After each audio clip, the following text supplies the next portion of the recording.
Está começando mais um episódio do Papo Animado, o seu podcast favorito sobre desenhos animados e cultura pop, apresentado por Alan Wood e Léo Francisco. Não deixem de nos seguir em nossas redes sociais e principalmente nosso Instagram, @papoanimado. Estou pronta, maestro.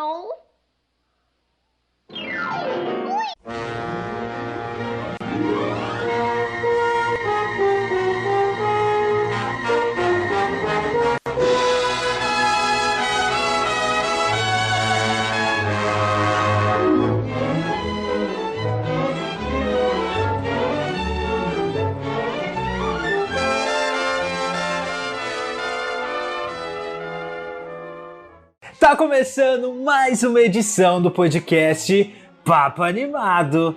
Eu sou Alan Wood e hoje eu estou desanimado, né? Pra ir de acordo, eu não sei quando vai ser esse episódio, tá? Não faço a mínima ideia, minha cabeça tá doida que a gente tá gravando um monte de episódio junto, vocês vão saber em breve por quê.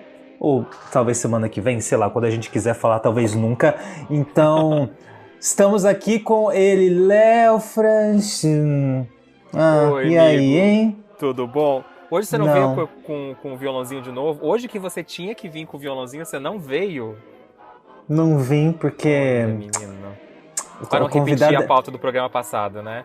Não, é que convidado é ruim, né? Convidado ruim a gente não... Não se esforça, né? Não se esforça, não. Outro convidado a primeira vez, a gente tinha que mostrar que era legal, né? Esse aqui eu não queria nem que tivesse aqui, galera. Então não sei nem porque... Entendeu? Por isso que hoje é o podcast Desanimado, Papo Desanimado. Esse é o programa de hoje. É só porque eu nunca participei do Omelete, eu nunca fui famosinho, aí vocês ficam Não, aí. meu anjo, se você lambendo participar ovo do de gente Omelete, famosa. você nem participa do programa depois, tá? Porque a gente não convida mais. Agora a gente é chique, a gente só chama gente verificada no Instagram e no Twitter. Estamos aqui com ele, né, que já falou sem ser convidado, porque é por isso que a gente detesta ele, porque a gente odeia ele. Pedro... É esse o nome dele, esse é o nome do podcast. Ah, não vou divulgar o inimigo. E aí, hein, Pedro Nine? Oi, Como minha é que gente, você tá? como é que vocês estão? Você para de charme, tá? Que no fundo, assim, mas bem no fundo das coronárias, eu sei que você me ama. Oi, gente, eu sou o Pedro Nine, do Pod Cartoon, outro podcast aí sobre desenho animado, mas que a gente fala coisa diferente, juro. É o segundo ou terceiro melhor podcast de animação, porque o nosso é o primeiro, e aí eles que lutem com o Selby e com o Paulo pra saber qual que é o segundo lugar, né, Ala? A gente tá em primeiro porque a gente começou a brincar disso. É, meu filho, vocês que lutem aí pelo segundo lugar, o primeiro está consolidado. E, Léo Francisco, por que chamamos Pedro pra participar? Eu quero, até o final desse programa, eu quero entender por que o Alan episódio. ficou com tanto ódio do Pedro nesses últimos tempos. Tanto que vocês perceberam que a última vez que o Pedro participou, e eu jurava que ele já tinha participado esse ano, foi no episódio de Natal, o tradicional episódio de Natal, que a gente obriga eles a convidarem a gente, e a gente convida eles pra vir participar aqui do nosso programa, né? Porque só assim... Toda vez que o Léo falava, tipo, vamos chamar o Pedro pra isso, eu falava, não, tem outro convidado, bem legal. Vamos chamar o Lúcio. Ah, e o Fábio Gomes, será que ele tá disponível? Ah, meu filho, boicotei mesmo. Ou então você chamava o outro Pedro, né? Você falava, não, vamos chamar o Pedro Estraza. É esse que você queria, né, Léo? Bota o novo Pedro. Eu sou fãzíssimo do Pedro Estraza, um beijo pra ele. O Pedro sendo citado novamente aqui no programa, vou ter que depois falar pra ele escutar o nosso podcast. E então chamamos o Pedro Nani, porque Pedro Nani manja de jazz, Pedro Nani manja de Disney, Pedro Nani manja de dança, e a gente chamou ele pra falar sobre 75 anos de música maestro, o clássico da Disney, que se você quiser ver, você vai ter que ir pro Clube do Vídeo, porque a Disney meio que finge que ele não existe. É um clássico que ela meio que vai deixando de lado pra você. Daqui a pouco os fãs esquecem que eu produzi isso. Então nós vamos falar um pouco sobre esse clássico e vamos falar um pouco por que a gente acha que esse filme tá meio que caindo no esquecimento e a Disney tá deixando que ele caia mesmo assim, né? Pois é, então roda a vinheta aí e vamos de pauta. Ah, que podcast é esse que fala isso? Eu sei lá. Tô bem.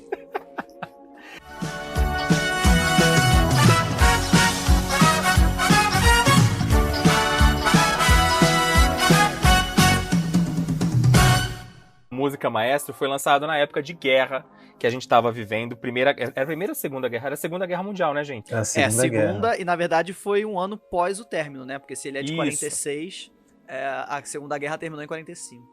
Ele foi a primeira produção da Disney a ser lançada depois que tinha acabado a guerra, mas ele foi produzido durante a guerra. E nessa época, depois do sucesso de Branca de Neve em 37, os estúdios Disney tiveram tiveram 4 grandes fracassos. Pinóquio não foi muito bem, Fantasia foi um fracasso, Dumbo foi um fracasso e Bambi, por conta da guerra, foi um fracasso. E aí, nesse período, eles começaram a fazer filmes menores. Eles pegavam curtinhas, juntavam vários curtinhas e faziam um filme. E de lá pra cá nós tivemos Alô Amigos, Você Já Foi a Bahia, e aí, em 46, tivemos Música Maestro. Tivemos outros também, como É Bom Se Divertir, Tempo de Melodia e Icabod e o Senhor Sapo, que fazem parte daquela era de guerra que o pessoal comenta, que eram filmes de baixo orçamento, já que a Disney tinha perdido muitos animadores que tiveram que deixar os estúdios para ir lutar na guerra, e também era uma época que não estava entrando muita grana, então o estúdio não podia ficar apostando em fazer novos clássicos, novos filmes grandes. Então era aquela coisa, vamos tentar fazer a política da boa vizinhança, indo para América Latina, fazendo curtas, mostrando lá, como a gente viu em Alô Amigos e Você Já Foi à Bahia. E o Música Maestro foi aquele filme que o Walt Disney quis fazer para tentar uma nova chance para o Fantasia, só que dessa vez não era música clássica, eram músicas que eles consideravam mais populares, e a gente teve 10 curtas-metragens nesse filme. Não, eu queria comentar que, assim, o Léo, eu pesquisei, né, gente, sobre a Era Entre Guerras. Aí, o Léo, ele juntou tudo e enfiou a minha pauta no meu cu, né, que agora tudo que ele falou eu não vou poder repetir, porque ele já resumiu tudo que eu pesquisei. O que eu vou fazer nesse episódio todo? Eu vou pegar o violão e tocar Xuxa, sei lá. Aham, Cláudia, senta lá. Com muito ódio no coração, momento sinopse. Música Maestra é um clássico esquecido dos estúdios Disney, assim como esse programa, assim como o Léo Francisco, assim como o Pedro. O filme é uma coleção de curtas-metragens, como muitos outros já lançados. Nossa, mas essa sinopse tá acabando com o filme. A junção de desenhos em um longa marcou a Walt Disney na década de 40. Marcou mesmo? Será que marcou, galera? É uma junção de 10 curtas musicais. Bom, vamos falar então sobre... Será que fala ou já terminou o programa? O já falou tudo? Falar então... Eu só fiz um resumão do que estava acontecendo, mas eu quero falar um pouco sobre a época de guerra. Eu quero que você brilhe, Alan. Pode jogar a sua pauta aí do que você falou, que eu já ia perguntar isso depois de você falar a sinopse. Porque achei que simplesmente jogar a sinopse, o pessoal podia não entender que eram 10 curtas e por que a Disney estava fazendo filmes assim e não produzindo clássicos como Cinderela, longas metragens, né? Mas eu queria que você falasse, já que você fez a lição de casa, Alan, conta pra gente um pouquinho de por que a Disney estava fazendo isso, o que rolou, por que o Walt Disney quis fazer de novo esses curtas musicais, já que Fantasia não tinha dado tão certo. Então, né, gente, vamos lá aí, momento história. Pega o caderninho, pega o... As pessoas usam lápis hoje em dia, né? Eu não sei. Bom, o que a gente sabe, né? Que o período de guerras ali da Disney começou ali mais ou menos em 1943, né? Foi até aí 1949. Já comecei bem, galera. 15 pessoas já saíram do programa. Que foi aí com a entrada, né, dos Estados Unidos na Segunda Guerra Mundial em 1941. Ou seja, foi um pouco antes ali, né? O que aconteceu nesse tempo, a Disney foi transformada em unidade militar. Exatamente. Apontava um lápis, mexia no rifle. Era assim que eram os estúdios Disney. Imagina que bacana. Você tá ali com o Pato Donald e de repente uma arma aqui na sua cara, né? E tinha uma questão que, assim, vários funcionários, né, inclusive animadores, foram recrutados pra guerra, porque é assim que funciona, tá? Lá, meu filho, lá eles são patriota, né? Então, a Disney, que já estava passando aí por todo um processo de uma crise financeira, que já, isso é uma coisa que eu estava estudando, inclusive, esses dias, né? Disney teve vários, mas enfim, outro programa. Viu aí, né, uma oportunidade de... Beleza, a gente não tem como produzir curto, não tem como produzir longas metragens como Branca de Neve, Pinóquio. O que a gente faz? O que dá pra fazer, né? E foi com que começou aí. Primeiro que tem uma questão com o Walt Disney, com os Estados Unidos, né? Ele foi lá conversar com uma galera, pessoas que eu até citaria o nome se eu lembrasse, porém eu não lembro. Quem quiser, abre a Wikipédia, não sei se a informação tá lá. E existe anteriormente isso, né, uma questão que o próprio Walt Disney queria servir na Primeira Guerra, né? E tem essa história aí que ele queria ter servido a Primeira Guerra, que ele só conseguiu, sei lá, dirigir um Fusca, um negócio de bombeiro, sei lá o que, uma ambulância, depois que a guerra tinha acabado ainda. Então, assim, Pequeno Walt ficou triste por não ter morrido na guerra. Não sei que fetiche é esse que estadunidense tem pela guerra, mas enfim. Então ele viu aí uma oportunidade de alguma forma, contribuir aí para os Estados Unidos e tal. Eu tô falando tudo enrolado porque realmente o Léo acabou com a minha pauta. E eu tô tentando não repetir as coisas que ele falou. E foi aí que começou, né, a Disney a fazer esses curtas de animação. Primeiro que muita gente já sabe disso, né, que a Disney produziu muitos curtas antinazistas e pró-guerra, né? Tem até curta da Minnie não jogando o óleo pro Pluto comer, porque isso pode servir de munição para os soldados inimigos. Eu não sei a lógica que eles encontraram nisso. Alguém, por favor, um dia me explique. Fora aqueles mas eu curtas nunca do Donald, entendi. né, que são super famosos na época, né? Exatamente. Então é o momento que a gente tem aí toda essa questão dos curtas. Primeiro que existia um perigo ali, né, de uma influência nazista na América Latina, e foi quando a gente começa a falar sobre a política da boa vizinhança, e foi quando o Walt Disney foi lá para o Brasil, foi lá para os países latinos para produzir esses curtas como Alô Amigos e Como Você Já Foi à Bahia. Além disso, existia uma questão da restrição das produções de Hollywood na Europa. Então, assim, a gente fala muito sobre a questão da política da boa vizinhança, mas também era uma questão financeira, porque eles viram ali uma forma de beleza. As fronteiras ali com a Europa estão meio que fechadas pra gente, como é que a gente pode ganhar dinheiro de alguma forma também?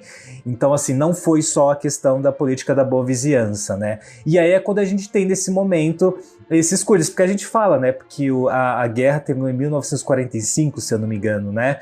E aí fala, mas a guerra acabou em 1945, por que eles continuaram produzindo curtas, né, e esses filmes com esses curtas-metragens? Porque não é assim que funciona, né, gente? Não é assim, acabou, tudo volta ao normal. Você que tá achando que acabou a pandemia vai voltar tudo ao normal e na semana seguinte não é assim que funciona, né? O mercado, ele demora para se estruturar novamente, né? E as empresas também, assim como a Disney, que já estava sofrendo aí com uma crise financeira por causa dos fracassos que o Léo já comentou.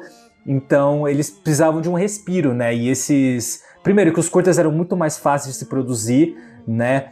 E principalmente aí quando a gente pega a música Maestro, porque assim, tinha aquelas do Donald e com os personagens mais famosos que eu acho que até que eles deram migué ali, sabe? Conseguiram fazer alguma coisa. A né? ideia inicial era que, por exemplo, curtas como o Mickey e o Pé de Feijão e o do Ichabod fossem filmes. Só que, por isso que vocês veem que o Como é Bom Se Divertir e as Aventuras de Ichabod e o Sr. Sapo tem somente 2 segmentos. É porque a ideia inicial era que eles virassem filmes, longa-metragens, mas por conta da falta de dinheiro e também por conta que não é de uma hora para outra que você consegue, acabou a guerra em 45, legal, mas demora para você fazer uma animação. Então provavelmente a gente continuou tendo esses lançamentos de filmes com vários curtinhas ou só com 2 curtas, porque eles já estavam em produção durante o período da guerra.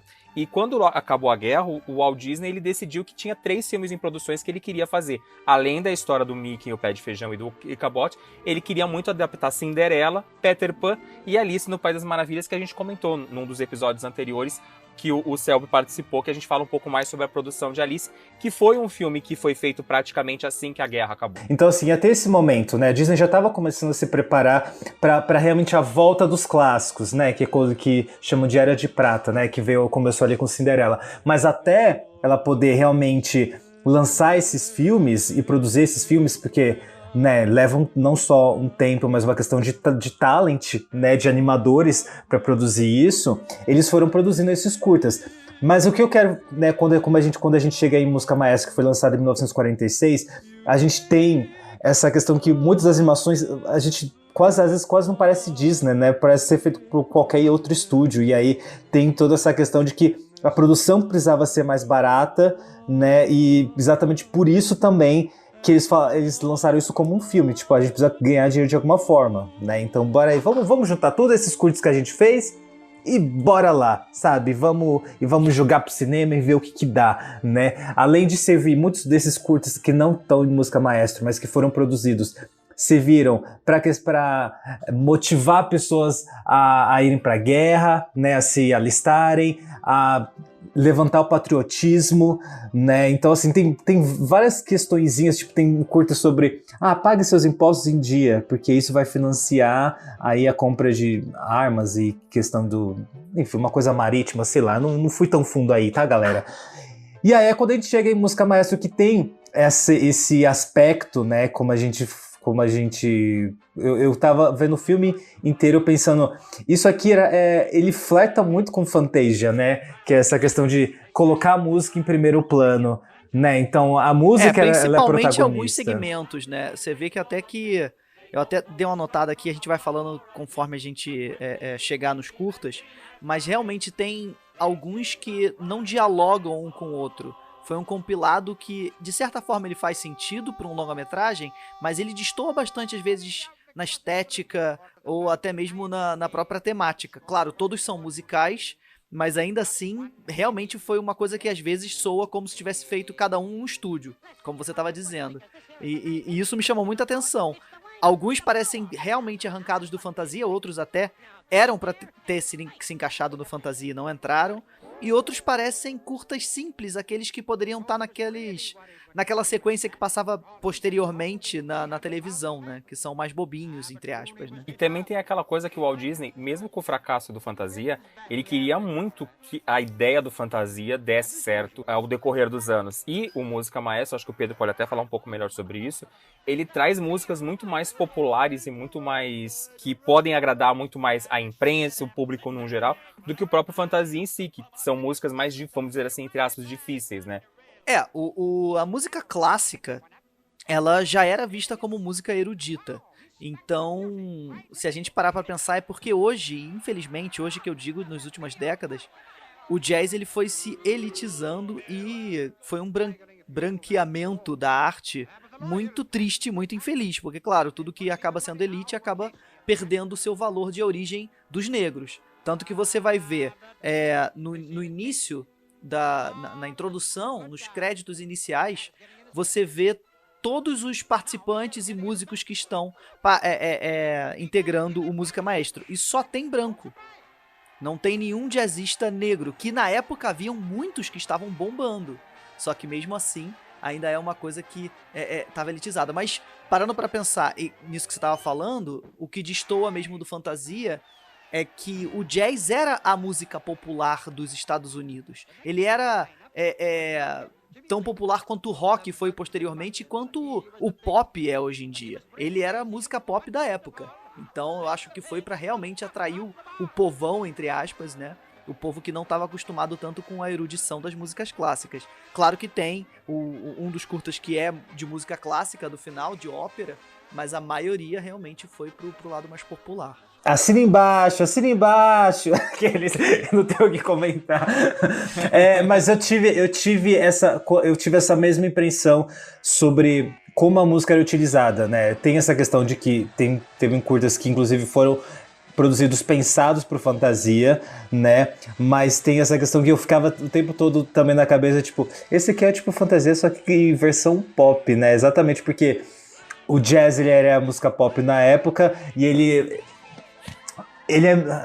é falar, tipo, ele é menos difícil, né, mas assim, ele é mais fácil de ser assimilado mesmo, né, as músicas, elas te pegam mais, o que é diferente de Fantasia, que era a música clássica, aquela coisa que você tem que falar, é o momento, né, você cria um ambiente pra isso, daí você fala, vou abrir um vinho, botar aqui uma luz azul, agora eu vou ver Fantasia, galera, agora eu vou apreciar a arte, e Música Maestro não tem muito disso, né, você pode sentar no sofá e assistir toda essa sequência, porque ele é mais fácil e lembra muito os curtas que a gente via também, pelo menos quando eu via na infância e tal. Eu ficava vendo uns, até por exemplo, que a gente vai entrar, né, falar curta por curta, mas Pedro e o Lobo, por exemplo, eu falo, gente, isso aqui não passou em algum lugar? Não é possível, eu já vi isso em algum lugar, sabe? Então eu acho que tem esse Fantasia com uma roupagem mais pop, né, mas que tenha esse traço mais...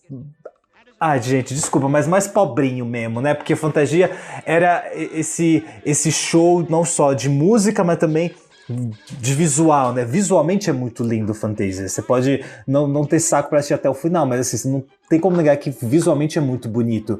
E aqui a atenção não é muito isso, né? É tipo, bota uma música aqui. A impressão que eu tive é tipo, ó, a gente tem essas músicas aqui, a gente vai entregar cada uma pra um animador, vê o que vocês querem fazer, vê aí o que rola, o que faz. Faz aí, hein? Do jeito que você quiser. Agora, a gente não tem agora, né, o Pane Elétrica no Disney Plus, assim, que eles falam, o que você quer fazer? Vamos, a gente vai botar tudo numa série, tá tudo bem, faz aí o que você quiser. Eu sinto essa... eu tenho essa impressão sobre música maestra, sabe? Tipo, faz aí o que você quiser, do jeito que você quiser, e vamos ver se encaixa no final. Mas ele é bem pensado pra você prender o público que não tá tão acostumado com a música clássica, ou com um tipo de cinema um pouco mais... Hoje em dia a gente chama de cult, né? É o cinema independente, né, gente? É aquele cinema que não é porque você vai comer pipoca. Que tem uma contemplação artística. Tanto que eles, na ordem que eles colocaram, você vê sempre... Começa com um de piada, depois vai um mais poético, vai outro mais animadinho, e aí volta pra coisa mais balada. Eles vão intercalando pra não cansar o público. Existe uma curadoria de sequência de curta-metragem também. Não, ele é super bem equilibrado, assim, isso com certeza. O filme foi diferente do que estava acostumado. Ele teve uma pré-estreia em Nova York, no dia 20 de abril de 1946, há 75 anos atrás. E o filme começou... Ele não foi lançado nos Estados Unidos logo em seguida.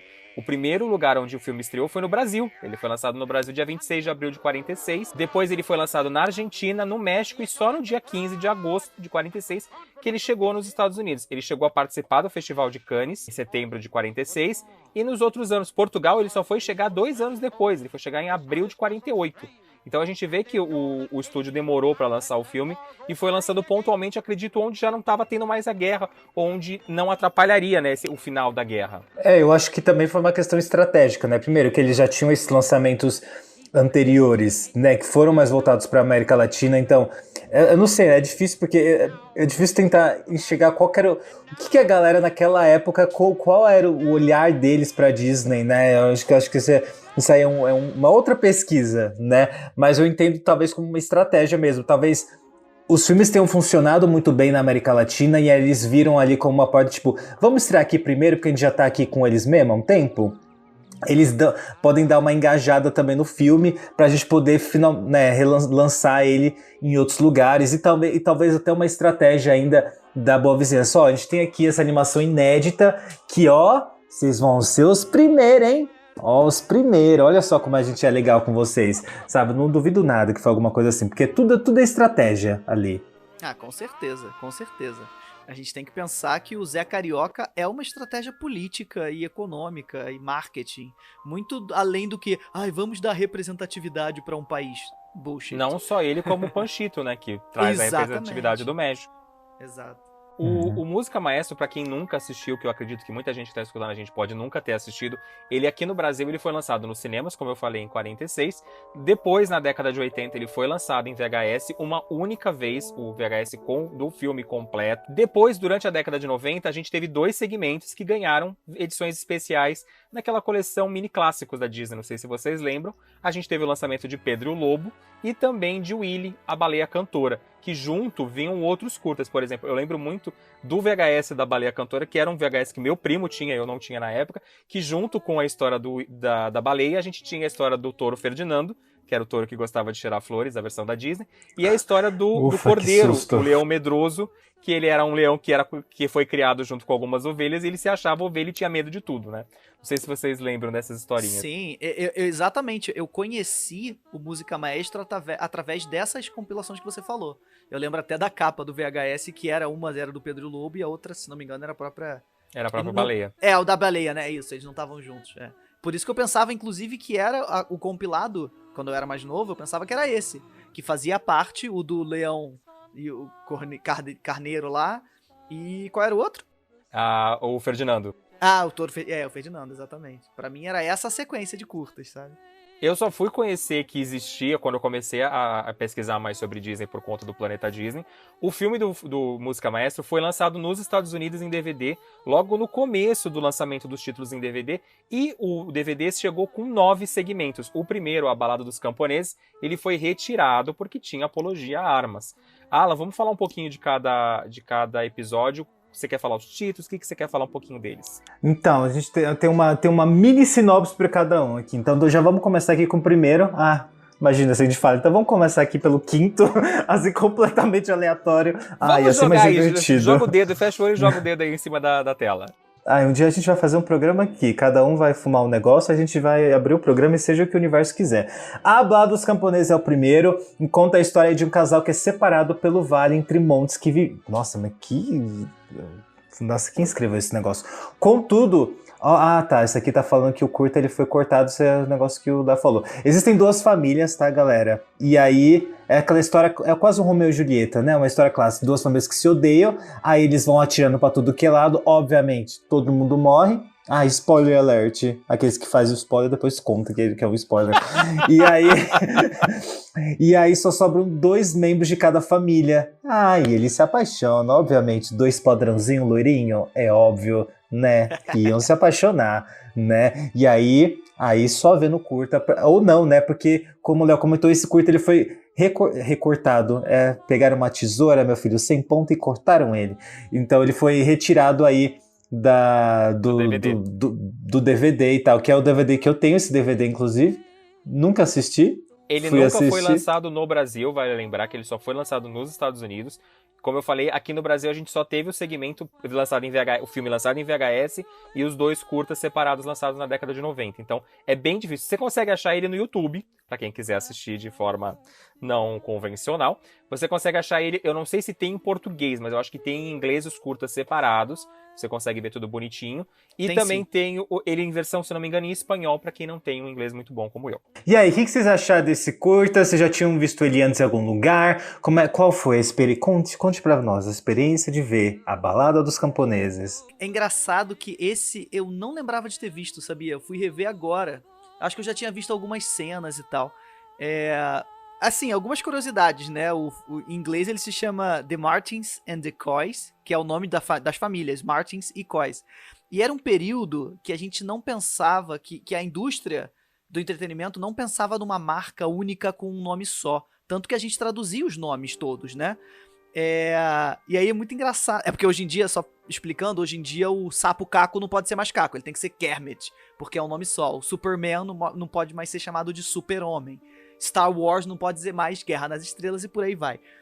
E nesse caso eles traduziam, eles adaptavam, né, tudo pro português. Então Martins viraram Pereiras e os Coys viraram Padilhas. Família Padilha e família Pereira. Uma coisa interessante que eu fui vendo durante os títulos, né, e quando aparece exatamente o título ali, a imagem de título, eles botam não só o título da animação, do curta-metragem, mas musicalmente, o que esse curta representa. Então, esse aparece, A Rustic Ballad, uma balada rústica, é uma tradução livre aqui que eu fiz, né? Que isso vai mostrar mais ou menos qual vai ser o estilo de música que vai ser guiado durante o curta-metragem. E o divertido é ver a diferença da versão brasileira com a versão original. A música, no geral, ela tem já uma...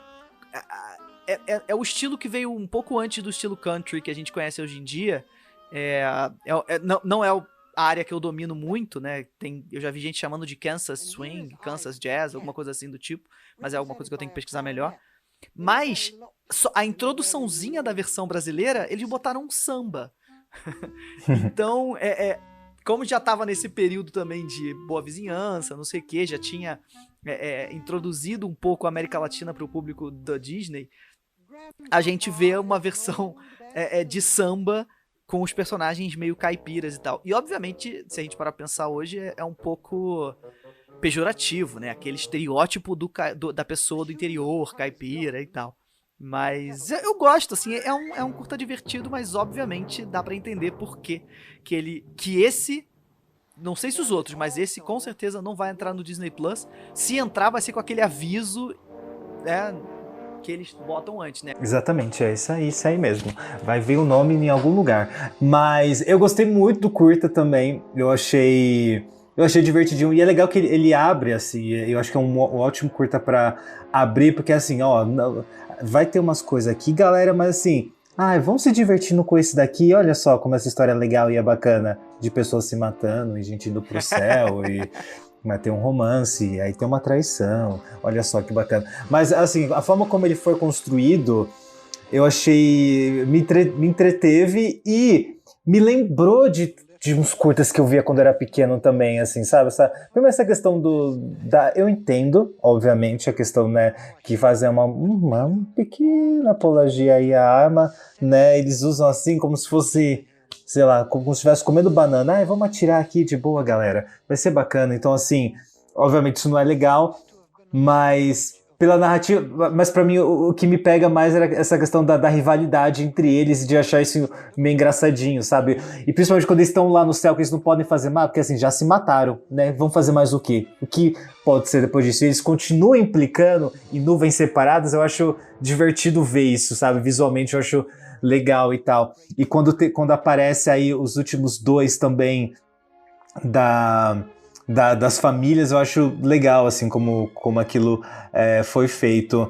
Tem um curta-metragem do Pernalonga, eu não vou lembrar exatamente o título dele, mas é basicamente a mesma ideia.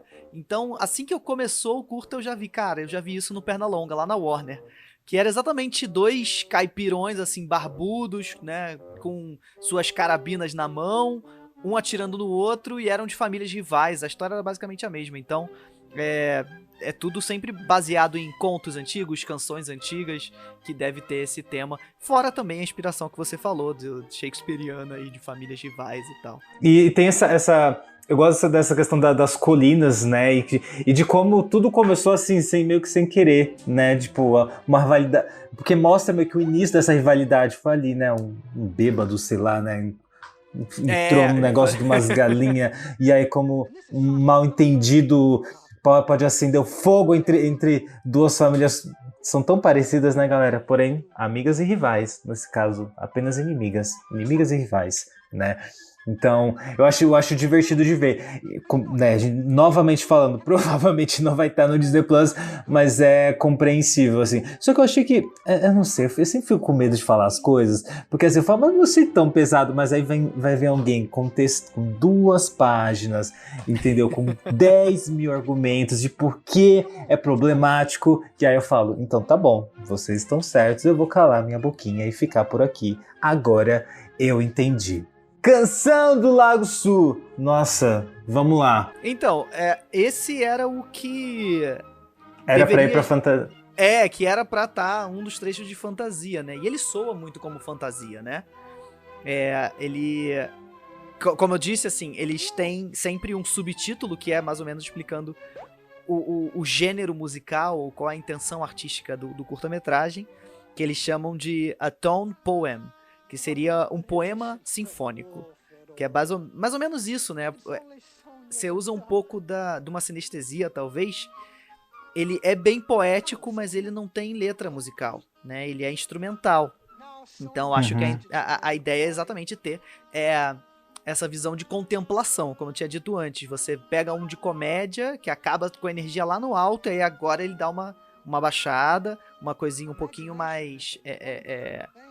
contemplativa e artística. E na verdade, pra mim, ele soa muito como... Vamos mostrar como a gente anima muito bem uma garça voando, porque é super realista, é super bonita a animação, a qualidade de animação desse curta. Eu acho que é um dos poucos, né, desses curtos que a gente tá falando, que realmente a música ela não brilha sozinho, né, a animação brilha junto, né, talvez exatamente porque ele foi meio que um segmento descartado ali do Fantasia, eles falaram, não, vamos trabalhar nisso, né, e essa questão mesmo, né, de assim como Fantasia, que tinha a intenção de animar a música clássica, né, de traduzir a música clássica para animação, eu acho que esse segmento tem essa exata proposta de a gente tá ouvindo essa música, o que vem, qual que é a sensação, quais são as imagens que ouvindo essa música a gente consegue tentar imaginar e tentar descrever visualmente, né? Então, eu acho que tem essa proposta. E realmente é engraçado, né? Porque a forma como esse esse material ele foi produzido, né, e foi montado, né, porque realmente você vem de que é tipo uma piração, que é uma comédia zona, e para ter um segmento que é muito mais calmo, que vai servir aí para uma transição para um outro, né. Estamos aqui com ele, Léo Francisco, voltando aos estúdios do Papo Animado, é isso mesmo? Voltei pra falar. Vou falar de um pouquinho rapidinho de novo da Balada dos Camponeses que eu não falei. Que eu também não lembro de ter assistido ele originalmente. Eu acho que o Fantasia, Fantasia, louco aqui. O Música Maestro, eu cheguei a assistir a versão em DVD só. O VHS eu não tinha chegado a ver. E como ele não estava presente, quando eu vi pela primeira vez o segmento, eu falei, entendi por que a Disney resolveu fingir que esse filme não existe ou cortar o segmento. Eu acho ele bem animado. É como o Alan falou, é a história de Romeu e Julieta, praticamente. Famílias que se odeiam e o casalzinho, o padrãozinho se apaixona.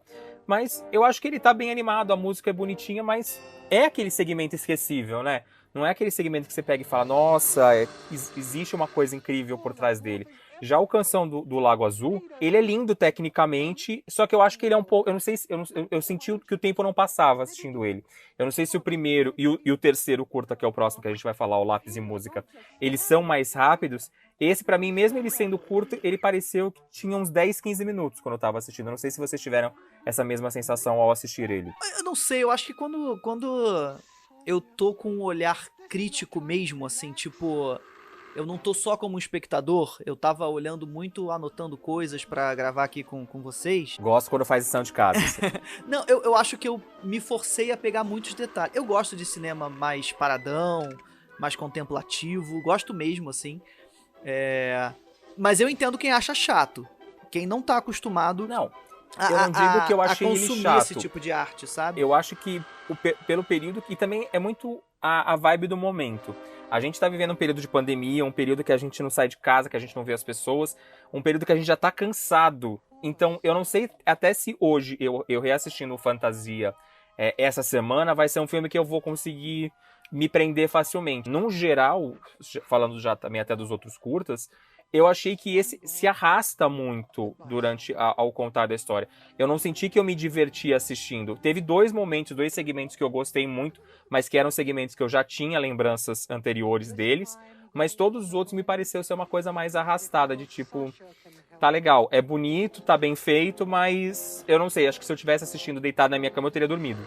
Mas é como eu tinha comentado, né? Você tem que abraçar a proposta, né? Você tem que falar, é isso aí, então vamos lá, né? Assim como em Fantasia que você tem que entrar realmente na fantasia, né? Então você fala, bom, é esse momento, então você tem que estar ali disposto àquilo, né? Não é só um negócio que você dá play do nada, sabe? Quando você vai na Netflix, tipo, deixa eu ver essa série aqui, rapidão. Porque aí você espera a série te prender, né? Não é você que já está preso nela e quer assistir aquilo, né? Então a proposta do Canção do Lago Azul é isso, tipo, você tem que estar predisposto a assistir ele, a tentar entender e a contemplar, porque, como o Pedro comentou, esse segmento mais contemplativo. Diferente de O Lápis Musical, né, que a gente tem aí o Benny Goodman, né, contribuindo para essa animação. Ele tem essa coisa que eu adoro, que assim, a gente já viu várias vezes, mas que pra época isso foi muito novo, que é esse lápis que puxa a ação dos personagens, né, que você vê o lápis ali desenhando os personagens para depois eles entrarem em ação, enquanto eles estão agindo também o lápis desenhando aí uma parte do cenário, alguma coisa para eles interagirem, e tem toda essa questão desse fio que vai puxando as ações dos personagens e que vem com uma música ali meio anos 40 e tal, e a ideia mesmo desse segmento era mostrar um pouco sobre...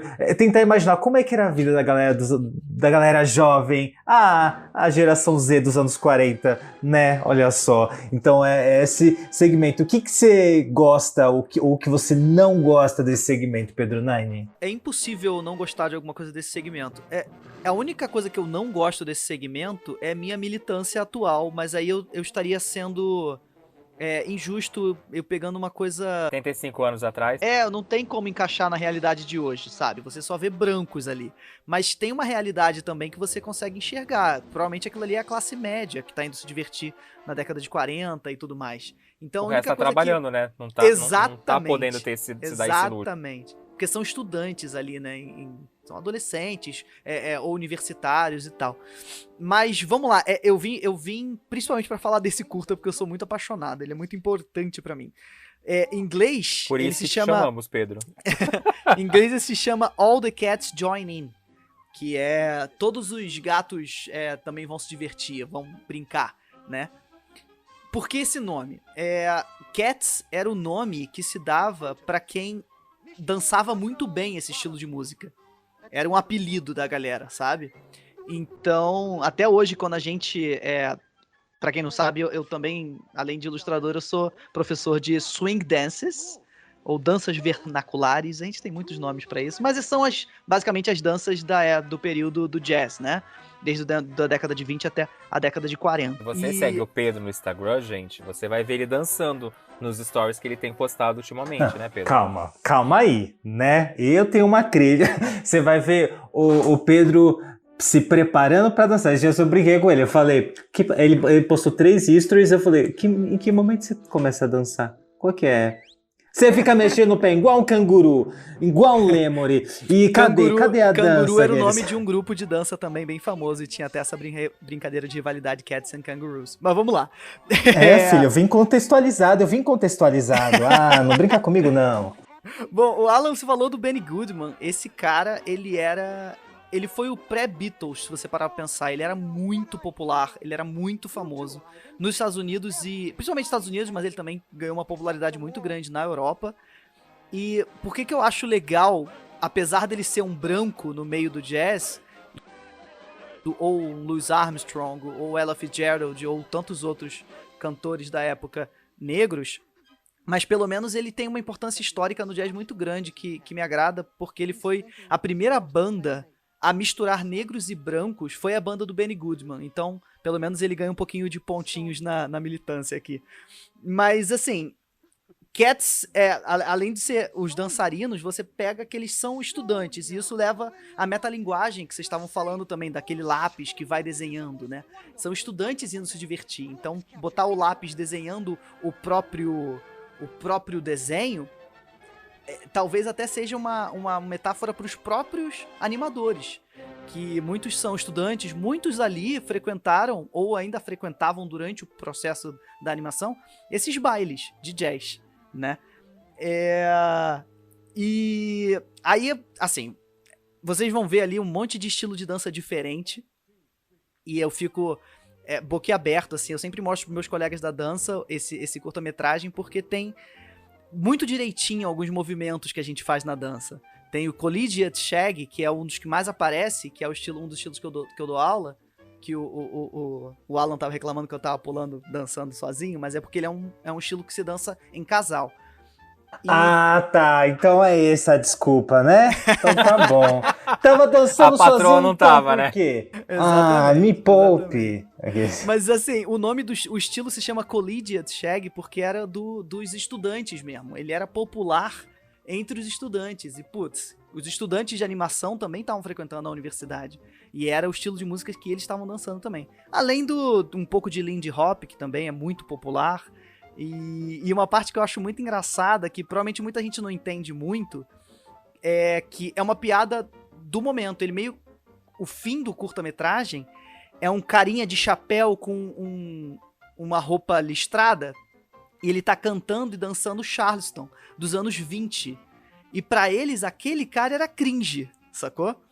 Aquele estilo de música, aquele Charleston que ele estava dançando e cantando, já era coisa de velho, coisa cafona. E aí eles, sai daqui! E eles expulsam ele do baile, sacou? O popular agora é esse estilo aqui que a gente tá dançando. E é maneiro ver esse... Você conta a história, né? O curta-metragem meio que conta a história dos jovens daquela época. Eu gosto muito de ver o quanto o lápis vai brincando com os personagens, né? De ir criando coisas ou situações ou roupas para eles irem interagindo com os personagens. E esse curta me lembra muito o curta do Fantasia 2000, que é o de jazz, né? Esqueci o nome dele, gente. É super famosa, é uma peça super famosa de um negro, inclusive. Na verdade, foi quase uma reparação histórica, né? O Fantasia 2000, ele coloca personagens negros e um jazzista ali e tal. Acho isso bem legal. É o Rhapsody in Blue, o terceiro perfeito. segmento do Fantasia 2000. Ele lembra, o colorido lembra muito, né? O jeito que a história é contada, mostrada, e a gente vê um pouco também da outra parte, né, da classe operária, enquanto a gente tá nesse daqui vendo só os jovens, que são jovens provavelmente estudantes que estão com a vida ganha, papai e mamãe pagando os boletinhos deles. Tem uma personagem que ela é babá, né? Mas até aí tava trabalhando. Mas, quer dizer, eu deduzo que seja uma babá, né?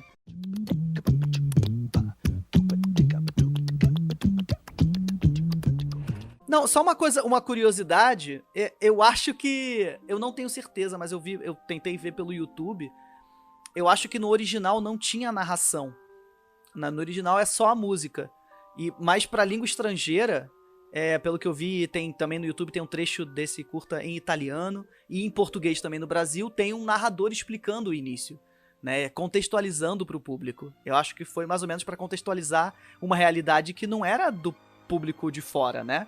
É uma realidade muito do estadunidense. Então, eu acho que a narração só foi criada pra fora dos Estados Unidos. Quarto curta é o Recital de Amor, que é uma balada sobre um amor perdido. O que vocês acharam desse curta? Então, acho que a primeira coisa que eu acho que vale ressaltar é que tem aí o Andy Russell cantando, né? E aí eu acho que mais ainda a gente consegue fazer uma ligação do porquê que o Música Maestro ele teve essa estreia aí na América Latina. Primeiro, o Andy Russell, ele foi responsável por substituir o Frank Sinatra ali ele tinha um programa chamado, acho que Your Hit Parade, se eu não me engano, e ele chegou a substituir ele, e ele fazia muito sucesso na América Latina entre os anos 50 e 60, né? Ele tinha um programa que ele apresentava, que era o The Andy Russell Show, né? Que era, se não me engano, na Argentina.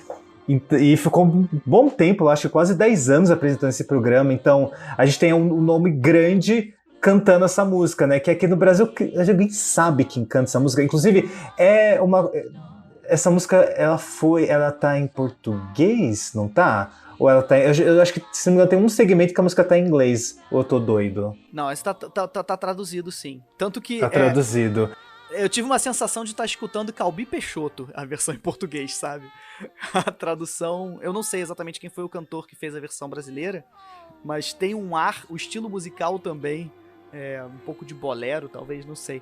Mas me lembrou um pouco de Calbi Peixoto. Minha vovó adorava, por isso que eu tô citando. Teu amor para mim é altar divino em que vou adorar o meu destino, a estrela d'alva que no céu brilha sozinha, brilha para que tu... E aí eu queria já usar como gancho para a gente tentar entender que assim, a proposta do Música Maestro também ia trazer esses nomes. Vocês acham que perde alguma coisa quando... Beleza, a gente vai trazer esses nomes, só que para os outros países a gente vai traduzir as músicas. E aí será que não perde um pouco de alguma coisa? Porque né, eu acho que a escolha do Benny Goodman, a escolha do Andy Russell não foi à toa, né? Vocês acham que perde alguma coisa ali? É difícil, né? Porque... Até alguns, inclusive o anterior que a gente falou, eles não traduziram as vozes. As vozes que eu digo, a cantora, né? E talvez por isso que tenham adicionado a narração. Mas os que a história é totalmente contada através da letra, a gente não tinha nenhuma... Até hoje, é muito difícil você encontrar animações infantis legendadas, né? O público não tá acostumado a isso. Inclusive, quando você quer direcionar para o público infantil, pior ainda. Nem sempre a criança tá alfabetizada e tal. Então, eu acho... Perde, sim, respondendo. Eu acho que perde porque realmente você tá pegando grandes cantores. Mas se parar pra pensar, a qualidade de música ficou bem boa. Contrataram cantores com uma potência vocal muito boa, com técnicas muito boas, interpretação muito boa. Então, você não perde exatamente a experiência, só que você perde o pensamento original, né? Que foi pensado para aquele artista. E assim, esse curta, assim como Acho que foi, não é o Lápis musical, mas o Canção da Lagoa Azul, também ele tem essa coisa mais contemplativa, são mais imagens, né, são outras coisas, assim, de novo, né, eles estão sempre intercalando, assim, um é mais pop, um é mais contemplativo, um é mais pop, um é mais contemplativo, então, acho que não tem nem muito o que falar. A minha única coisa é que, assim, nossa, o Walt Disney, alguém sabe se azul era a cor favorita do Walt Disney? Porque tem tanta coisa de azul nesse filme, assim, sabe? De tipo, Canção do Lago Azul, aí Recital do Amor também, tudo azul, sabe? Sempre tem uma coisa talvez seja por causa do blues, e aí eles são bem literal, né? Vai ter um blues aqui, vamos deixar porque, blue na verdade, azul. existe também uma certa expressão do blue, não só da música blues, nesse caso não é uma música blues, tá? É uma balada, mas assim, tanto que em inglês eles chamam a ballad in blue. É uma balada em azul, em tons azuis. Mas no caso o blue ele é também uma metáfora pra tristeza, pra uma coisa melancólica. Sim. Então eles I'm a little bit blue, quando alguém fala alguma coisa assim, eles pode ser tipo, eu tô meio chateadinho, tô pra baixo. Então eu acho que é mais uma ideia de metafórica mesmo, usando a teoria das cores. Por isso que a também. tristeza é azul no Divertidamente, né? Exatamente. Maravilhoso. E vamos falar do próximo curta, que é No Ritmo do Beisebol. Esse daí é mais animadinho. A gente tem meio que uma competição de beisebol, que é um dos grandes esportes americanos, né? Eu não sei, eu não sei se... Esse curta, pra mim, ele acaba funcionando porque ele é divertidinho, mas eu sinto que o curta não... ele tem o mesmo problema por exemplo, do primeiro curta, que a história parece que não tá acontecendo muita coisa. Eu não sei se vocês também tiveram essa sensação ao assistir. Eu me diverti bastante vendo, principalmente no final. O final eu adorei. Que primeiro que parece que acaba, eu falo, nossa, será que tá começando outro segmento? Será que acabou brusco daquele jeito? E aí mostra o final, eu falei, gostei desse curta. Eu gostei, também me lembro curtas que eu via na infância, assim, essa dinâmica e tal. Essa coisa do beisebol, né? Que tem vários, né? Tem vários curtas com beisebol. Pateta tem vários, né? Não só curtas, mas a Disney costuma produzir muito filme trazendo jogadores de beisebol como protagonistas. Sim, High School Musical 2. Aqueles... Então, assim... Eu amo as referências do Alan. A gente já usou High School Musical 1 no Space Jam, High School Musical 2 nesse episódio. Tô esperando mais um pra fazer High School Musical 3, a formatura. Então, mas foi um que eu me diverti. E é legal, eu acho legal a questão da letra mesmo, né? Essa questão mais obviamente rimada, né? Mas é divertido o jogo de palavras e tal, eu acho divertido. Como diz o título, é a musical recitation. Ele tá recitando um poema, e esse poema realmente existia antes, não foi criado pro curta-metragem. Eu acho um pouquinho deslocado do filme, no geral, esse curta. Ele me parece muito um curta-metragem que eu poderia estar vendo na Cartoon passando de canal, sabe? Mas ele realmente é divertido, assim, e tem uma moral interessante do cara mitidão no final se fuder, né? Eu acho interessante. Será que eles não colocaram ele no meio por dar aquela destoada, pra dar uma quebrada no clima do filme? Porque... Pra dar aquela animadinha, né, pro pessoal, porque logo depois a gente tem o outro curta, que é o Sinfonia 2, que é um outro curta que tem uma pegada mais clássica, vamos dizer assim, e eu fiquei surpreso porque eu achei que era uma animação. Eu tava lendo aqui, os dois bailarinos foram filmados pra fazer a dança, né? Nossa, mas pra mim tava tão na cara. Gente, eu vi desde o começo. Desde o começo, quando veio ali essa questão do jogo das sombras e tal, e quando vi a movimentação, eu falei, isso daqui são dois atores que eles botaram ali um negativo, botaram um contraste alto e aí só estão mudando a cor, assim. Mas eu adoro, é um curta que visualmente ele também é para ser um pouco mais contemplativo, mas eu acho que ele me agrada mais, assim, sabe? Porque parece uma brincadeira, né? Parece que filmaram e falou, o que a gente consegue fazer com esses dois dançando? Vamos fazer alguma coisa. E aí sai, pra mim, uma sequência muito bonita, assim, eu acho muito legal e tal, assim. Tem uns momentos de dar umas coisinhas, mas também pra época e pelo dinheiro que eles tinham, tá perdoado, assim. Mas eu acho uma sequência muito bonita. Tanto que é assim, quando acaba, é uma das primeiras que eu lembro, assim, sabe? Eu fico tipo, nossa, aquele foi bem legal de ver e de assistir. Ele é um contemplativo que te prende, assim, pelo menos foi a sensação que eu tive vendo. Talvez pelo próprio balé mesmo, né? Você tá assistindo uma coreografia. É como se você estivesse no teatro, qualquer coisa do tipo. Talvez você tenha pensado que é uma animação, porque ele soa um pouco como rotoscopia. E, na verdade, eu gostaria que fosse rotoscopia. Eu acho que ele ficaria melhor do que se esse, entre aspas, efeito especial com live action, sabe? Eu acho que, como você tava falando, fica um pouco datado alguns efeitinhos do personagem voando de um lado pro outro. E se fosse rotoscopia, ele estaria perfeito ali, encaixado no fundo. Mas eu acho que a proposta é exatamente essa, é mostrar um avanço tecnológico, uma magia do cinema ali, fazendo aquelas silhuetas dançarem. Mas o fundo todo é muito bonito, a composição é muito bem pensada. Tudo, nesse filme todo, assim, eu acho que uma coisa que a gente não tem como negar é que eles são mestres em interpretar sons com animação, sabe? Eu acho que a interpretação da música através das linhas e dos personagens é impecável. Eu não sei se vocês assistiram aquele filme Rio, Eu Te Amo, que são vários curtas que diretores brasileiros fizeram. Tem Nova York, Eu Te Amo, Paris, Eu Te Amo. É meio que uma trilogia. Tem um curta que é dirigido pelo Carlos Saldanha, que me lembrou muito quando eu estava assistindo esse curta, que são dois bailarinos. Um é o Rodrigo Santoro e o outro é a Bruna, que eu não sei o sobrenome dela. Bruna Linsmeyer. Sabe aquela que fazia... Bruna Linsmeyer, sim. Então, Bruna Linsmeyer. que eles dançavam e mostrava só as sombras dele dançando. Era muito pouco que mostrava muito do rosto dele. Não sei se pode ser, a gente sabe que o Carlos Saldanha veio da animação, pode ser que ele tenha se inspirado nesse curta pra fazer o curta do Rio, Eu Te Amo. Na minha cabeça você tinha falado ao contrário, aí eu falo, nossa, mas como assim? Mas enfim, aí e pra fechar a gente tem a Dinah Shore, né, que é uma grande cantora e atriz, também interpretando a música e tal. Então, esse é outro que eu assisti hoje. Eu já não lembro o que foi em inglês, o que foi em português. Não... Ah, não, esse foi em português, né? Tanto que é uma letra bem qualquer coisa, assim.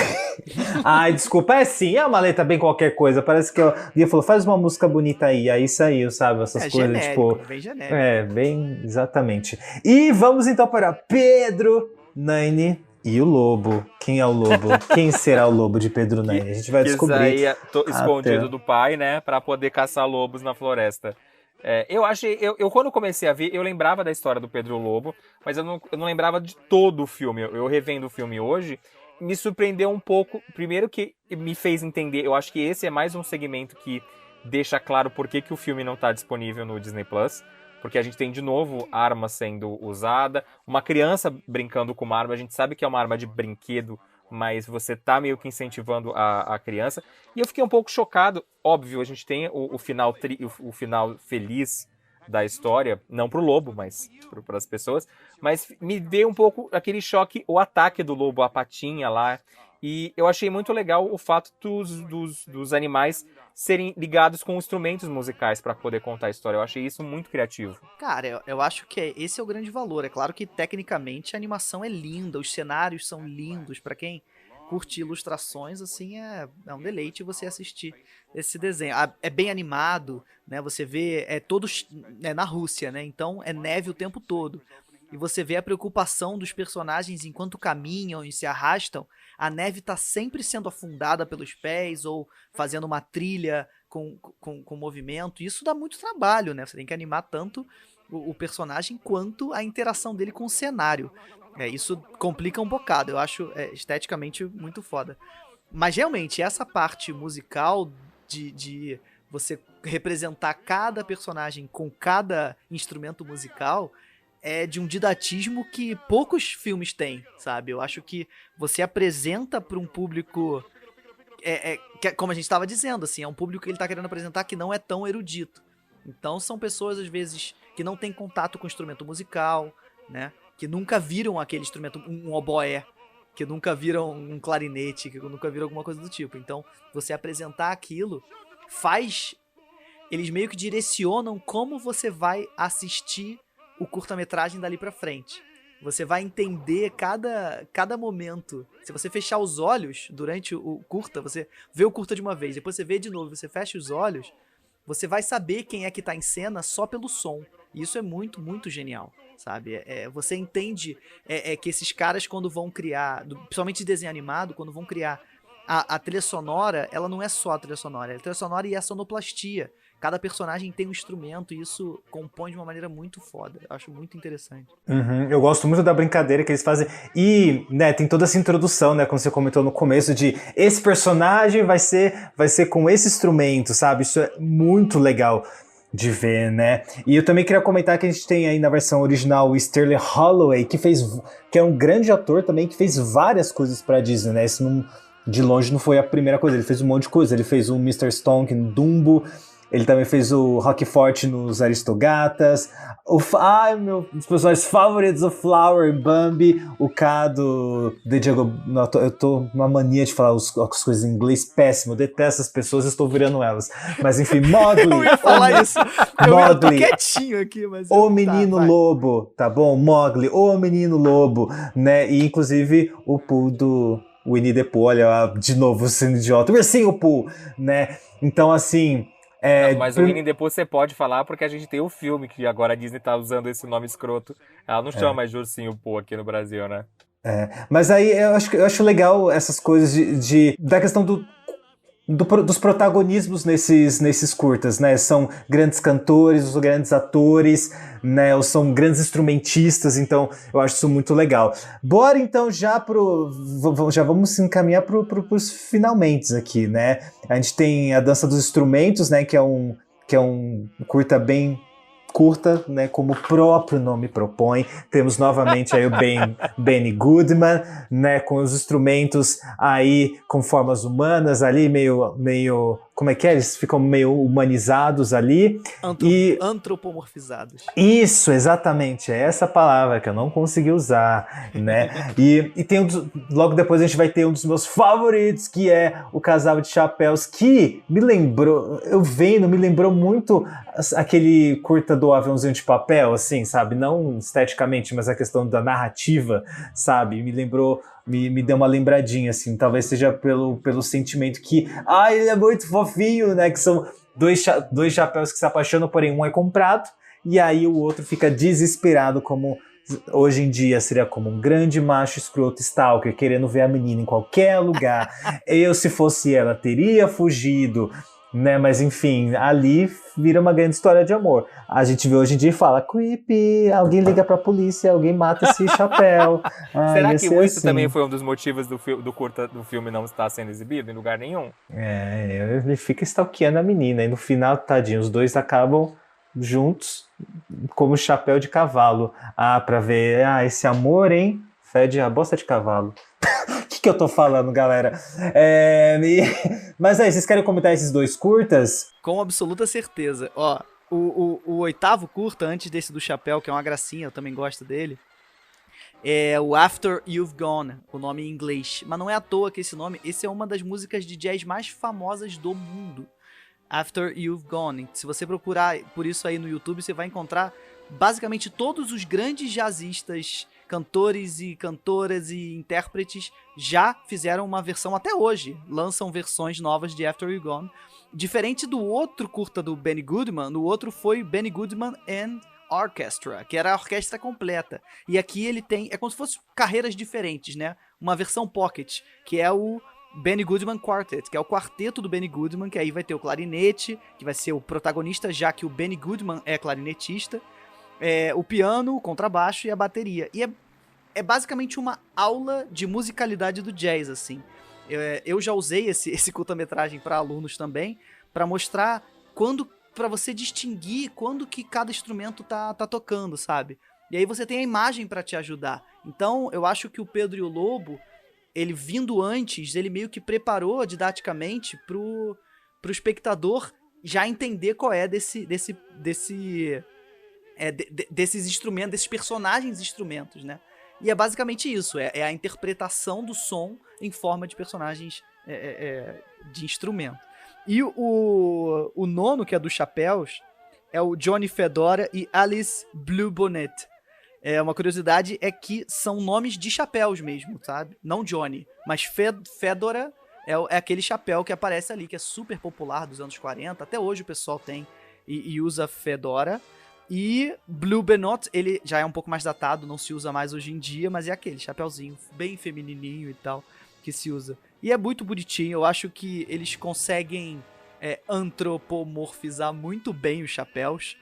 Toda a escolha de câmera que eles colocam, o ângulo, é sempre, obviamente, da cabeça pra cima, não importa o corpo dos humanos, porque é todo um universo de chapéus. Isso é muito, muito, muito genial. E pra fechar só a parte nerd aqui de jazz, as cantoras do original são as Andrews Sisters, que são também, junto do Benny Goodman, uma das... É um trio, né, de cantoras mais famosas da época, da era do jazz aí, que muito famosas pelo Boogie Woogie, enfim. Então, se você vê no original, você vai conhecer a vozinha das Andrews Sisters. Eu fiquei conhecendo as Andrews Sisters quando eu era fã da Christina Aguilera, porque ela tem como referência. Total, exatamente. Ela usa bastante, né?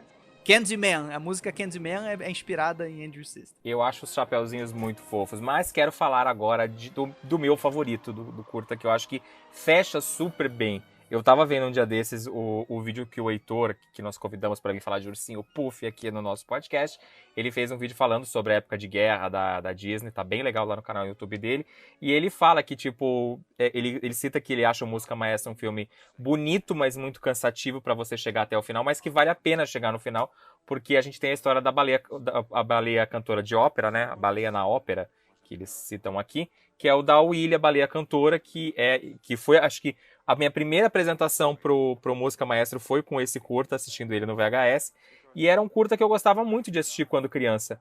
Eu achava a história muito bonitinha, e achava ao mesmo tempo muito triste, porque a gente, mesmo tendo um final, entre aspas, feliz, né, a gente tem um pouco de violência nesse curta também, que dá até pra entender o fato da Disney meio que não colocar. Eu tava até repensando, eu não lembrava muito do final quando eu assisti o curta hoje. Eu tava pensando, eu falei, eu entendo que tem alguns curtas que não funcionam tão bem hoje, que a Disney poderia colocar no Disney Plus, por exemplo, o Música Maestro censurado, tipo, assim como aconteceu no DVD, já que o primeiro curta é tão polêmico, tira o primeiro curta e coloca os outros para que a gente não perca o conteúdo todo por conta de um curta. Mas eu acho que até o próprio da Baleia Cantora, ele é um pouco pesado pra garotada de hoje em dia, né? Foi assim que começou uma pequena notícia sobre uma voz que se ouviu em alto mar. Depois a notícia apareceu na primeira página e passou para os cabeçolhos. Leia! Que maldição! Leia! Uma baleia com voz bonita. É impossível, não se acredita. E dizem que a ópera canta muito bem. Impossível. Não acredito! Final feliz pra quem, né, gente? Final feliz pra quem, né, Francisco? A baleia morre no final. E aí tem... Nossa, o ódio do narrador quando fala, mas não fiquem bravos com o pobre empresário. Pobre empresário, meu filho? O que você tá querendo me dizer com isso? Foi isso aí pra minha mim reação, Alan. Eu fiquei puto. Eu falei, o que você quer? Eu matei, mas é porque ele não sabia do talento. Então vamos matar ele agora. É isso que deviam ter feito. Aí eu curtiria um pouco mais esse curta. Mas diferente do Léo, eu achei assim, né? Como essa é uma das imagens que quando eu penso em Música Maestro, é uma das imagens que me vem à cabeça. Eu fiquei esperando, né, pra ver esse curta e falar, então vai fechar com chave de ouro. E pra mim, assim, foi, nossa, mas acabou tão mal, assim. Poxa, podia ter deixado do Casal de Chapéus pro final, né? Pelo menos era realmente um final feliz. Acaba né? mó bad, né? Nossa, eu fiquei triste, sabe? Fiquei cabisbaixo com esse final. E eu senti... Sabe quando parece que o curta em algum momento vai vir aí e vai ficar legal, mas eu não consegui gostar dele exatamente, assim. Pra mim é um dos que eu... tá ali, né? Mas não, de verdade não me... Assim, tem umas cenas que eu gosto, que é da baleia ali no palco e tal, e ela vestida de palhaço, eu acho horrível, gente, acho péssimo, mas enfim, eu fico falando, meu Deus, Luísa Mel! Pelo amor de Deus, salva essa baleia, Luísa Mel. Tava gritando aqui em casa, Luísa Mel, cada vez que ela aparecia com fogo na boca, sei lá. Mas, cara, de verdade, eu acho que eu devia gostar, mas eu não gosto tanto do curta, não. Não, E me você, prendeu. Pedro Nani? Não, Me me conta, prendeu. você- Eu realmente eu gosto bastante e eu acho que ele deveria estar sim no Disney Plus, sabe? Porque ele mostra. É porque eu acho que tem uma diferença. Eu entendo o primeiro, ou até mesmo os novos Looney Tunes, cartoons que estão na HBO Max, que eles evitaram botar os personagens com arma de fogo. Tem um problema muito sério com arma de fogo nos Estados Unidos que tem que ser combatido e eu entendo. Não, e o próprio episódio do Pedro e o Lobo, ele meio que incentiva que as crianças estão usando a arma de fogo e tá tudo bem. Pode ser, é bem complicado, mas nesse aqui, ele é pesado, mas eu acho que é aquele pesado, sei lá, no mesmo nível de Bambi. É um caçador que mata, sabe? Ou, sei lá, qualquer outro que tenha um vilão na história. Se você parar pra pensar, realmente, o que me irrita é só o narrador falar pra eu não ficar puto com o cara que caçou a baleia porque era preconceituoso. Porque não aceitava que uma baleia poderia cantar tão bem quanto. Agora Willie nunca mais cantará na ópera. Mas não culpem o pobre empresário. Ele não pôde compreender que a voz de Willie era um milagre. E em milagre quase ninguém acredita. E você, fiel amigo, não fique triste. Porque os verdadeiros milagres nunca morrem. E existe um lugar nesse mundo reservado para as criaturas que possuem um dom divino. Willie continuará cantando. Desta vez com milhares de vozes mais perfeitas do que aquelas que possuía antes. E os aplausos e as ovações, agora elas terá para sempre, na eternidade.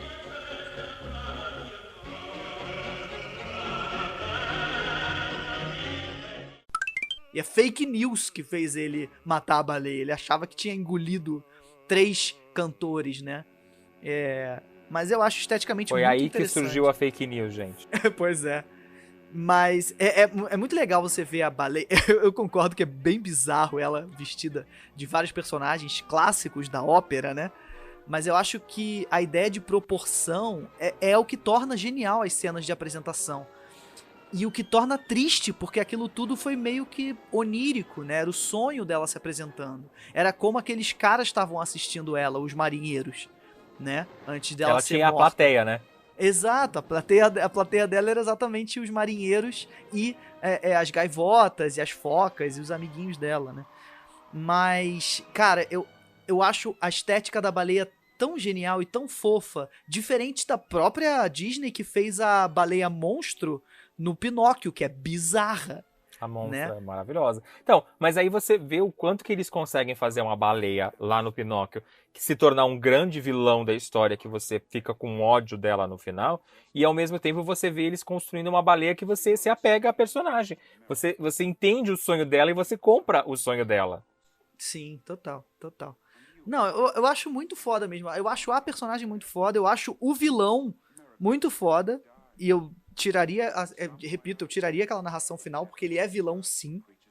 Por mais equivocado que ele tivesse, por mais assustado com o diferente, mas ele é um vilão, ele mata a porra da baleia.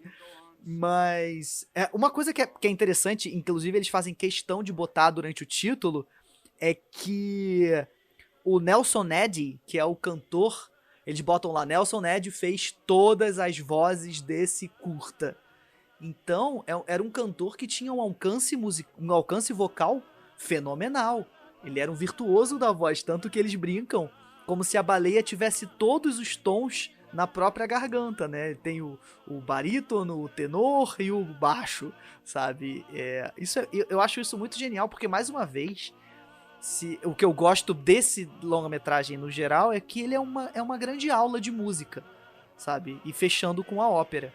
E ele fechar com a morte faz sentido com o estilo de música que eles estão apresentando. Óperas são trágicas, na maioria das vezes. Sim, e sempre acaba com uma grande tragédia, né? Exato.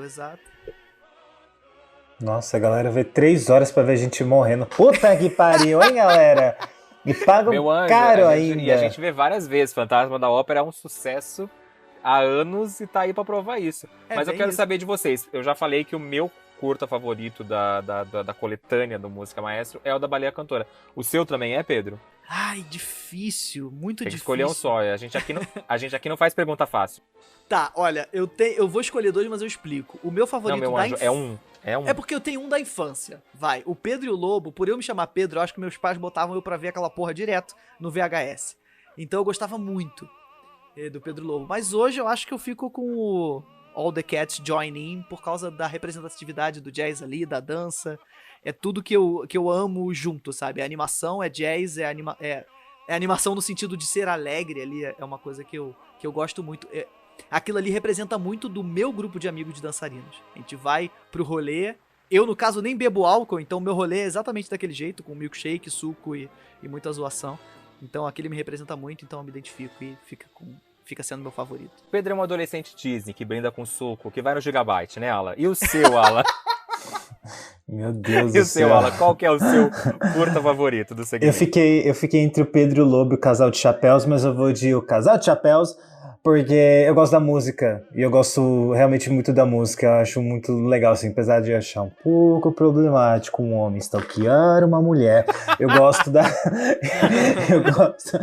a música é muito bonita e me prendeu bastante esse curta. Se a gente for fazer um resumo, na época do lançamento, o Música Maestro foi um fracasso tanto de crítica, ele não chegou a agradar os críticos, e também foi um fracasso de público. Ele foi diferente do Fantasia, que o pessoal até que entendeu a pegada, e ele é meio considerado o primo pobre, né, da Disney. Muita gente fala que o Fantasia é um filme que nem todo mundo lembra. Música Maestro tem gente que nem sabe que existe fãs da Disney, que você acaba falando. E a gente resolveu trazer e homenagear esse filme mesmo, ele não tendo disponível em lugar nenhum pra você assistir de forma legal. Porque, fazem 75 anos que o filme foi lançado, pouquíssima gente lembra, e eu acho que ele tem segmentos que valem a pena ser assistido num geral, assim. Tem segmentos pra mim, pelo menos pra mim, medianos e segmentos muito bons. Vale lembrar também que ele foi lançado no mesmo período que foi lançado o Canção do Sul. Ele foi lançado no mesmo ano. Outro filme super polêmico da Disney, que a Disney meio que tenta pôr pra debaixo do tapete de tipo, eu lancei esse filme, imagina. Vocês querem falar mais alguma coisa sobre o filme, meninos? Eu acho que é isso. Essa comparação que você fez eu acho bem-vinda. O Canção do Sul, eu acho ele muito mais problemático que esse aqui, por causa de aspectos de racismo. Então é uma coisa que realmente não dá pra revelar. Apesar de eu amar quando eu era criança. Eu amava Canção do Sul. Eu amava a Seu música. pequeno racistinha. Nem um pouco, pelo amor de Deus. Era criança e a música Zipariduda é divertidíssima. Inclusive, Não, e a Disney usa ela até hoje, ela costuma ainda usar a música em alguns momentos, mas da onde que é? De Deus, gente, é de Deus, a gente não... Pois é, mas esse, no caso, eu acho que ele funciona com aquele disclaimer. Lembrei da palavra que eu queria lembrar lá no início. Com um disclaimer de início explicando, olha, ele não representa uma coisa atual, ele foi feito num período blá blá blá, então eu acho que daria pra botar. Eu acho muito triste isso não estar na Disney Plus, porque eu acho que é um filme que merece ser visto com qualidade alta. Você até encontra no YouTube alguns curtas completinhos, mas, pô, pra você ver com uma qualidade HD, maneira, como o Disney Plus tem trazido a maioria dos seus produtos, faz falta, né? E vale lembrar que ele não tá disponível só no Disney Plus do Brasil. Ele não tá disponível em nenhum lugar do mundo. Que muita gente vai acabar falando, tipo, ou reclamando, pô, não tá no Brasil. Mas não, gente, não tá em lugar nenhum. Eu acho que ele é o único clássico da Disney, a única produção da Disney Animation Studios que não tá disponível. A gente, quando lançou o Disney Plus aqui no Brasil, a gente não tinha não tinha o Planeta do Tesouro, mas o Planeta do Tesouro, eles resolveram lá o problema de direitos autorais da canção que tava com problema, colocaram no catálogo. Esse a gente não tem nem estimativa se um dia vai entrar no catálogo com a plaquinha de olha, gente, como o Pedro falou, não é um filme que representa os dias de hoje, mas a gente produziu. Eu lembro que no começo muita gente ainda até falava que a Disney pensava em cortar cenas de Dumbo, de qualquer outro, Pinóquio, que a gente tem cenas polêmicas, o Pinóquio fumando, as cenas de racismo com os personagens de Dumbo, o Dumbo embriagado, a gente tem alguns momentozinhos polêmicos nessas primeiras animações, mas que a Disney deu um jeito e continuou colocando elas no serviço. Por que não colocar o Música Maestro também? Exatamente. Quero aproveitar esse momento para fazer uma errata, tá, gente? Porque eu coloquei, né, eu fiquei assistindo o filme inteiro pensando, tá, qual vai ser o segmento do Donald? Né? Porque ele não tá na capa. E aí foi quando eu descobri, hoje, há 5 minutos atrás, que o DVD que eu tenho é de Tempo de Melodia, não de música maestro. Por isso que o Léo ficava tipo, mas não teve esse DVD aqui no Brasil. Como é que você tem esse DVD? O Alan falando, eu tenho DVD, não tá funcionando. Eu falei, ele deve ter comprado importado ou piratão, né? Eu sempre falei aos quatro cantos, não, gente, eu tenho um DVD de música maestro, mas é de Tempo de Melodia, porque o Donald tá vestido de maestro, então eu acho que eu nunca me dei o trabalho de ler o título e só falei, esse é música maestro. Com certeza, música maestro. Faltou você abrir o DVD e botar pra assistir.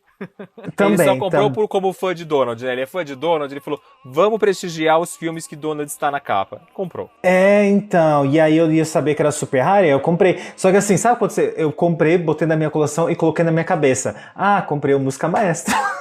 Só porque ele tá de maestro na capa. E com essa descoberta, a gente encerra o programa de hoje. Vai ter dica? Você tem dica, Léo Francisco? Vamos de dica da semana. Eu já consegui pensar em algumas dicas aqui, então eu vou soltar a vinheta.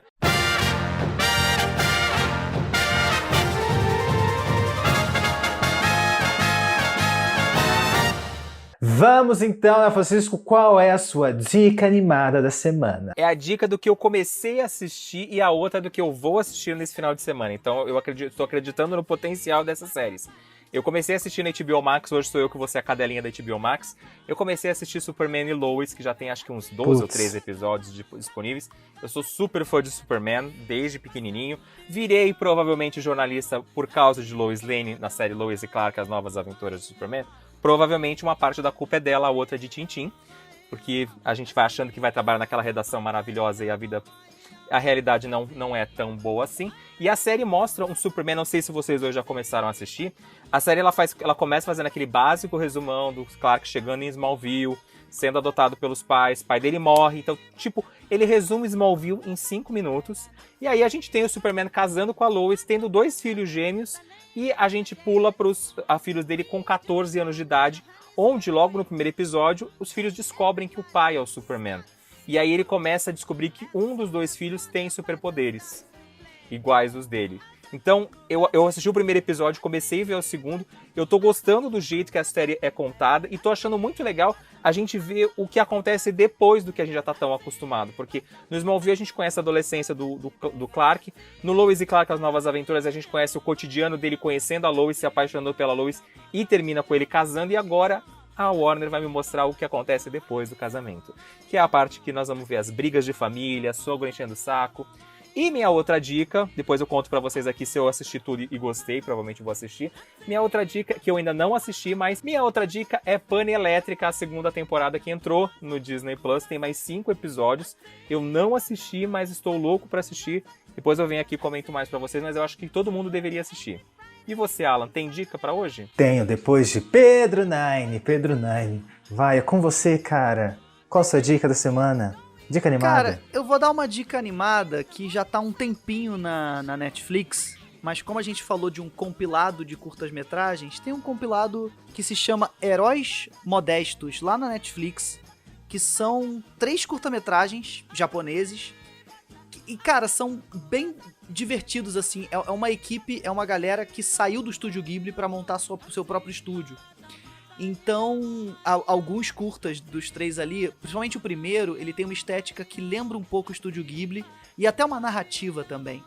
Então, a animação impecável dos 3, cada um com uma estética diferente, é super gostoso de ver.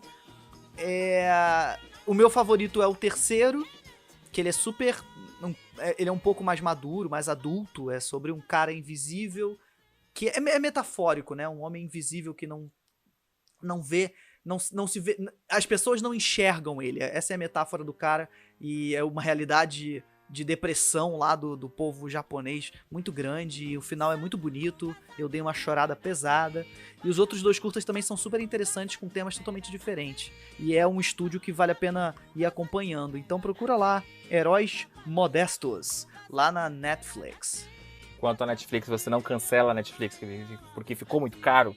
Assista a dica do Pedro. E Alan, e você? A sua dica é da onde que é? A gente vai continuar em HBO Max porque você está sendo pago por eles ou você vai ir para outro streaming hoje? Gente, eu não tô assistindo mais nada, entendeu? Minhas dicas de séries acabaram, tá bom? Então eu vou... Talvez seja uma antidica. Na verdade, eu vou dar o meu parecer sobre essa temporada nova aí de Gossip Girl. É um lixo, é horrível, tá bom, galera? É o lixo do lixo, entendeu? Eu só tô assistindo pelo o motivo que todo mundo desconfia. Tem boy gostoso se pegando, entendeu? É o único motivo pelo qual eu vejo essa série, entendeu? Mas assim, nossa, cagaram o negócio. Assim, obviamente, né? Não que Mas a série o Gossip original Girl já era boa, original... eu não assistia. Não que Gossip Girl original seja um grande clássico da televisão, não é isso, né? Mas assim, pra época funcionava, era legal, era bacana, as fofoquinhas, entendeu? As pegação era legal de ver, né? Problemático, mas legal de ver. Esse aí, meu filho, eu não sei, eu não entendi direito, parece que tem 15 pessoas escrevendo um roteiro e nenhuma delas se conversa, um negócio, uma bagunça, é horrível, mas eu vou continuar assistindo, porque é meu lixo do dia, entendeu? Meu lixinho do dia, eu vou dormir inspirado, entendeu? Pelos boys sem camisa, então é o único motivo pelo qual eu vejo esse revival de Gossip Girl. Na HBO Max, mais próxima de você. Vai assistir qualquer coisa, esquece Gossip Girl. Bom, temos um programa, vamos agradecer de novo Pedro do podcast. Tá bom? Vai ser assim, toda vez que você fala no seu podcast, seu nome completo, o Léo vai botar eu fazendo uma censura aqui, tá bom? Que a gente chama, eu nem queria que você estivesse aqui. E Pedro, pede seu biscoito, passa suas redes sociais. Pode xingar o Alan também, que eu deixo, tá bom? Eu não xingo. Eu sei que no fundo quem desdenha... não vou terminar isso não. Mas olha só. Porque é mentira, é fake news. Bom, galera, eu agradeço pra caramba. Foi um episódio que me obrigou a rever esses curtas que eu tava há anos pra rever. Então foi legal fazer o dever de casa de novo. Adorei participar aqui, como sempre. Agradeço muito o convite.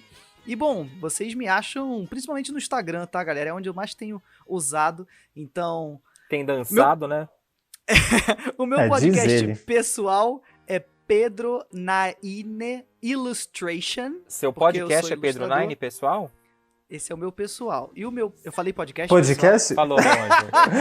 Você tá usando droga, Pedro? Eu tô exausto, gente. Foi mal.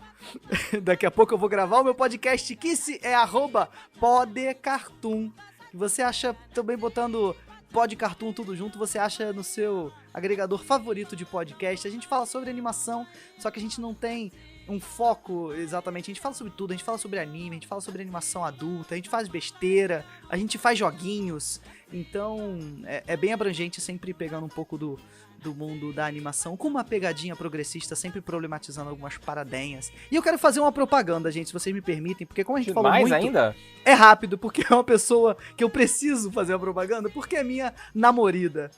Se você gosta muito de jazz, gosta do curta All the Cats Join In, procura lá, @GabsHappyFit, de pé feliz, que é o Instagram da minha namorada, que ela é professora de dança, então é focado em danças dos anos 20, 30 e 40. Se você tiver a fim de só acompanhar ela dançando ou de fazer aula com ela, procura lá. Pronto, fiz o jabá porque eu precisava. Pedro precisa pagar os boletos, né? Ela dança melhor que você, Pedro? Com certeza. Então, gente, vale a pena seguir. Alan, onde a gente te encontra essa semana nas redes sociais? O que você tá aprontando por aí? Pede pra sua namorada ensinar a dançar, então, pelo amor de Deus. @AlanWood. Você me encontra sem camisa no @alanwood.mp4 no Instagram. E falando merda, dependendo dos seguidores no Twitter, @alanwood_. Quem viu o Flits viu, quem não viu... Pode vir também no @alanwood.mp4 no Instagram, que eu também posto putaria por lá. E você, Léo Francisco? Você se diverte comigo e dá risada e me vê reclamando no Instagram como cadê o Léo Francisco?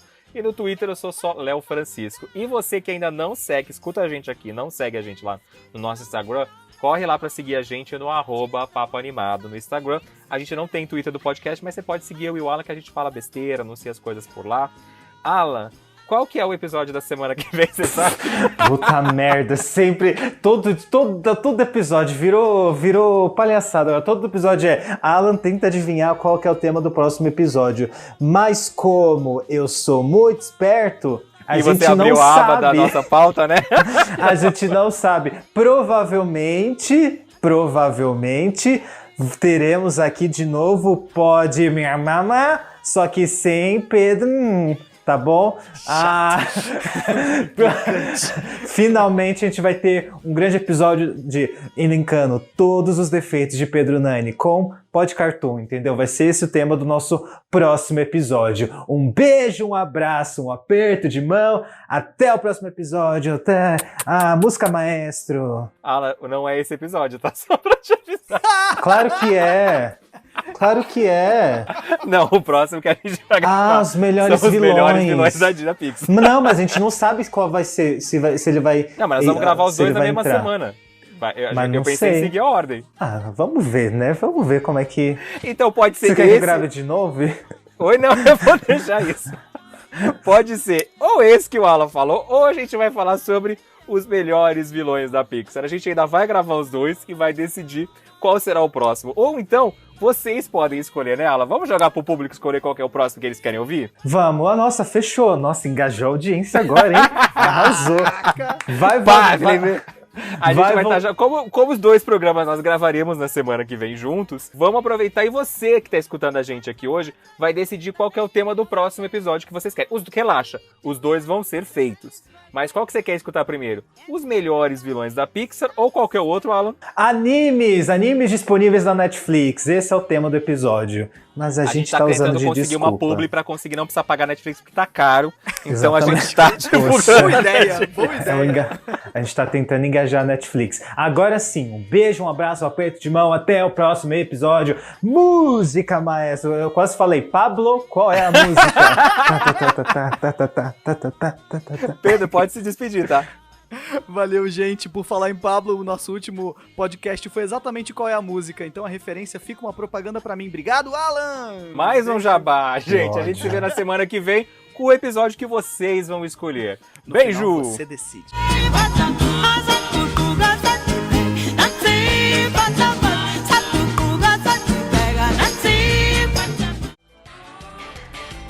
Você ouviu o Papo Animado, o podcast mais animado do Brasil, com seus amigos Léo Francisco e Alan Wood.